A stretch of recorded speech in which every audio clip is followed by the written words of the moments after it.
Hello everyone, I'm Greg Karlovitz from the Hydrologic Engineering Center. Welcome to our course on statistical methods in hydrology.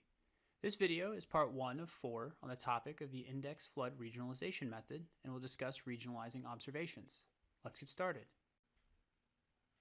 When we want to perform regional frequency analyses for variables other than streamflow, most prominently for precipitation, we don't have federal guidance in a document like Bulletin 17. However, a book published in 1997 serves as the framework for regional frequency analysis of hydrometeorological data. Regional frequency analysis, an approach based on L moments, also called Hosking and Wallace 1997, has been used as the basis for nearly every precipitation frequency analysis since its publishing and is a very valuable resource. Much of the technique in this book has also been implemented in R packages, making it much easier to perform these kinds of analyses yourself. Much of the material in this video series parallels what you will find in this book. Previously, we discussed regionalization of skew estimates and our motivation for using regionalization. We are going to generalize the discussion to more than just improving our estimates of one parameter of the frequency distribution, which we are generally able to do for non-streamflow variables. We are motivated to regionalize our frequency estimates so that we can increase the sample size that we use when we build a probability model. This helps us reduce sample error and increase confidence in our estimates. We can also use regional models to make frequency estimates in locations where there are no observations, so we're not limited by the location of weather stations or other instrumentation. The limitations that we have to overcome in a regional analysis are that individual sites recording data can have short, limited records that reduce confidence in understanding the frequency distribution at that location. The sites where observations are available may also be sparse in space, meaning we have significant gaps between them where we have no observations. This tends to occur in less populated places, where the weather also tends to be highly variable, such as deserts and high mountains. The tool we use to overcome these limitations and achieve our motivations is called space for time substitution.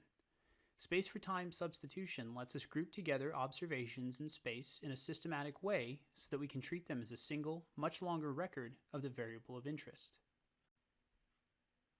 Here is a map of a heavy rain event in the upper Midwest that occurred in June 2012. The areas in blue received the most rain, with green the next lower, then yellow, then orange, and red. Keep an eye on these 3 locations. The red dot is Duluth, Minnesota, where in this event, 2 seals and a polar bear escaped from the Duluth Zoo due to the flooding. The blue dot is near Ironwood, Michigan. The gray dot is a location along Interstate 35 in east central Minnesota. Notice that the spatial pattern of this storm event is highly variable, with regions of concentrated heavy rainfall shown in blue, not very far away from the lowest accumulations shown in dark red. Here is a similar map for an event that occurred in July 2016. It has the same color scale, but now the event also has higher intensities that are shown in pink, purple, and white. This event also included a tornado.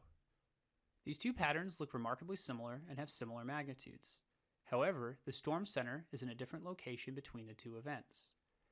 If you were to perform an at-site rainfall frequency analysis for 3 sites, Duluth, Ironwood, and somewhere in between, you would find that the 2012 event has significant impact on the analysis in Duluth, and the 2016 event really affects Ironwood, but a site in between would likely have larger rainfall depths for the same frequencies than either of those 2 cities, since it received very heavy rain twice in 5 years. If we regionalize this information, we find that heavy rain occurs more often in Duluth and Ironwood than the at-site analysis would indicate, and less often for the site in between. The meteorology in this area is similar, and the mechanisms that create heavy rainfall can reasonably create that heavy rainfall anywhere in this domain. The storms that we see are a random sample of this meteorology. Individual stations may or may not receive heavy rainfall in any given event simply due to the location of the storm. However, we could tell that for any site in the region, that the rainfall there is related to the rainfall at other sites, and that together they contain more information about the meteorology than any one station at a time. Now let's look at one more event, which occurred in June of 2018. The center of this radar is in Marquette, Michigan, which is just to the east of the area we were looking at before. Houghton, Michigan is on the peninsula above and to the left of the radar center, which makes a donut due to ground clutter effects. Ironwood, Michigan, which was the blue dot in our previous maps, is in the center left along Lake Superior. Duluth, Minnesota, which was the red dot before, would be just off the radar image to the left. We can see that this is yet another event of this type, the third of its kind happening in 7 years, with a different path and different center, but a similar impact to the previous 2 storm events. Seeing these kinds of events occur over and over in a meteorologically similar region with slightly different location tells us that we should be looking at the entire region for answers about how often severe rainfall occurs and how intense that rainfall is when it arrives. Regionalization is all about analyzing random samples of the same phenomenon that can occur over a region. A region can be defined by the relevant study area or by the extent of an area that can be considered meteorologically homogeneous. The assumption we make in a regional analysis is that the samples of the meteorological phenomenon we observe have the same probability distribution, except for 2 key differences. First, the parameters at any site are affected by sample error as a result of their limited record. And second, there is systematic variation in the observations that arise due to a physical cause, and we can explain. In flood frequency analysis regionalization, which we've seen previously, we focus on regionalizing the skew parameter because it's the most prone to sample error, and it's a dimensionless measure that is easier to regionalize. Local variations in the flood frequency curve are explained by the mean and standard deviation parameters. Streamflow regionalization uses an average of the regionally derived skew parameter and the one estimated for the site of interest to improve the estimate, but also explain more of the local variation. Hydrologists spend a lot of time analyzing streamflow because it's typically the basis for design and planning. It's also unique and requires some special treatment compared to other hydrometeorological variables. When we take observations of the weather at a backyard rain gauge or at a weather service co-op station, it reflects a sample of the meteorology right at that point. Measurements of streamflow reflect the entire watershed that drains to that stream gauge. Hydrologic processes and meteorology interact to create runoff, base flow, and streamflow, and these processes occur across the entire watershed above that point.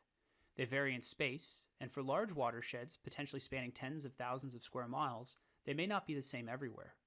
The behavior of streamflow at these gauges is a unique combination of all of the conditions of the watershed, and it can be very hard to find a collection of stream gauges that have similar combinations of conditions to facilitate regionalization. This makes it harder to regionalize streamflow than something like precipitation or wind speed. Generally, this is why streamflow regionalization is limited to the skew coefficient. We acknowledge that estimating the skew is prone to sample error and want to reduce it, but recognize that regionalization may not contain as much information for streamflow as we want and can only reduce that uncertainty a little bit. This is the skew contour map from Bulletin 17B. It's an outdated product at this point, and as we saw in the skew regionalization lecture, there are many better resources for regional skew estimates today. However, this shows exactly what the goal in regionalization is. Identify the broad trends in the parameters of the probability distribution so that we have a basis for improving our estimates of the frequency of hydrometeorological extremes. For streamflow, we use a map like this to identify what the average skew coefficient for a large number of sites close to the area we are studying might be, and use that to add information to the analysis we perform at our study site. Space for time substitution is the principle that lets us do regional frequency analyses. It's based on the so-called first law of geography, which states that in geographic context, everything is related to everything else, but near things are more related than distant things. What this means is that observations taken closer together are likely to observe similar things. This seems fairly intuitive, but it gives us a principle to follow when we are trying to understand the information we get from multiple sites worth of weather observations. Let's look at a map to see exactly what this means for a regional analysis. Here is a map of about 300 sites in western Washington state and Oregon. We focus on 2 subregions of this domain, the red ellipse in Washington and the orange circle in Oregon. Within the red ellipse, we know that the sites in this area get a random sample of the meteorology that tends to occur over this area. This is similar to the large storms in Michigan and Minnesota that we saw just a minute ago. In bulk, this collection of sites observe the various ways that the meteorology can produce heavy rainfall in this area. The sites are similar because they are close together. The same principle holds for the sites in the orange circle. They observe a random sample of the meteorology in this area, each offering different insights into the heavy rainfall mechanism in this area. They are similar to each other because they are close together. Sites inside of the orange circle are more similar to each other than they are to the sites in the red ellipse. Small subunits, like the circle or ellipse, are meteorologically homogeneous regions of the study area. What we seek to understand in a regional analysis is two things: how these homogeneous regions behave, and how the behavior of all of the regions in a study vary. For sites in a region, there's a continuum of relatedness. On one end, the event occurrences are perfectly uncorrelated, that is, they are independent of each other. For a regional analysis, where the goal is to gather up as many independent observations as possible in order to improve our models, this sounds good. However, independence is a sign that the region isn't in fact homogeneous, and it's possible and even probable that the region is heterogeneous. This means that they are not really sampling the same thing. On the other end, the event occurrences are perfectly correlated, in other words, completely dependent. This means that there are no independent observations. If it rains hard in one place, it rains hard everywhere in the region. While this is a sign that the region is homogeneous, it means that looking at the behavior of multiple sites in the region offers us no new information. You know as much by looking at one site as you do the entire region. The sweet spot in these kinds of analyses is when the events are mildly correlated. This means that event occurrences generally affect several sites at a time, but each year the collection of sites collectively observes several different events and capture the variability. The small amount of correlation strengthens the assumption that the region is homogeneous, but it's not so correlated that adding sites to the region doesn't matter. We have a balancing act of making sure our regions are homogeneous, but also that they contain more information than just the longest record site in the region. Regions don't arise naturally, it's up to us to create them. The general plan in regionalization is to group together sites that are likely to be similar due to physical causes. Using the first law of geography as our principle, we want sites that are closer together because they are likely to be related. However, we know that there are physical differences with sites that are close together, such as elevation or which side of a mountain range that they're on. We need to take into consideration more than just proximity and try to explain why we think the sites are related. After grouping our sites together on a physical basis, we test to see if the sites are statistically related as well. This allows us to apply the regional frequency analysis technique. The mantra is, create physically, check statistically, meaning that you should create your regions with regard to the physical cause of the observation you are modeling, but you need to check the groupings to make sure the observations don't vary more than you would expect in a truly homogeneous region. When doing a regional frequency analysis, we are usually not regionalizing the data for the entire record. It's usually limited to the extremes, either annual maximum series or peaks over a threshold.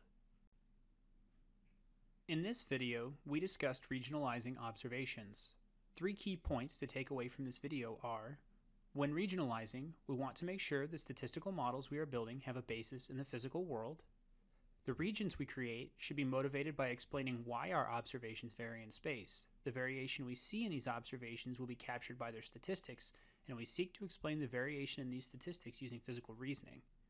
We do this by creating regions that are snapshots of slightly different physical statistical processes throughout our study area. Thanks, and tune into the next video in this series on index flood regionalization to learn about L moments.